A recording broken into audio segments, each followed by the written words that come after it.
இப்ப கல்வி அப்படின்னோடனே அவங்க நினைச்சிட்டு இருக்காங்க, காலையில விடிய காத்தால எந்திரிச்சு அந்த பிள்ளைய எழுப்பி ரெடி பண்ணி ஒரு மஞ்சள் கலர் வேன்ல அனுப்பி ஸ்கூலுக்கு அனுப்பி அங்க டீச்சர் படி படி படின்னு சொல்லி அந்த பிள்ளை படிச்சுட்டு வர்றது மட்டும் தான் கல்வின்னு அவங்க நினைச்சிட்டு இருக்காங்க. அது மட்டும் கல்வி இல்ல. ஒரு புத்தகத்துல அங்க இருக்கிற பாடத்தை கொடுத்திருக்க சிலபஸ்க்கு மட்டும் படிக்கிறது கல்வி இல்லை. அதையும் தாண்டி அறிவு அப்படிங்கிறது தான் இங்க நாங்க கல்வி அப்படின்னு முன்வைக்கிறோம். ஆசிரியர்கள் சொல்லிக் கொடுப்பது மட்டும் கல்வி அல்ல. அதை தாண்டி வீட்டுல தாய்மார்களும் அம்மாட்டையும் அப்பாட்டையும் நண்பர்கள்ட்ட இருந்தும் கத்துக்கிறதும் கல்விதான். சயின்டிஸ்ட் எடிசன் அவர்களுக்கு ஒரு கதை இருக்கு. சிறு வயதுல அவர் பள்ளிக்கு போவாரு.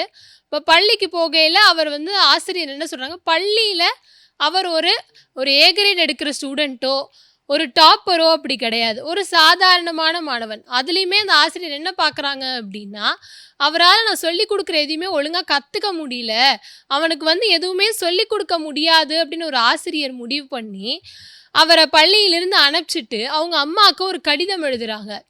என்ன கடிதம் அப்படின்னா, இது மாதிரி உன் பிள்ளைக்கு ஒன்றுமே சொல்லிக் கொடுக்க முடியல, சொல்லிக் கொடுத்தாலும் அவனால் எதுவுமே எடுத்துக்க முடியல, அவன் பள்ளிக்கு வரத்துக்கே அன்ஃபிட் அப்படின்னு எழுதிடுறாங்க.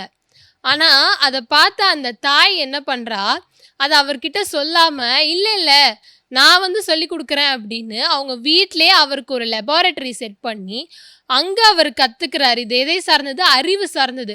அப்படி கற்றுக்கிட்டு ஒரு சயின்டிஸ்டே வந்திருக்காரு அப்படின்னா கல்வி என்பது படிப்பை தாண்டி அறிவை சார்ந்தது.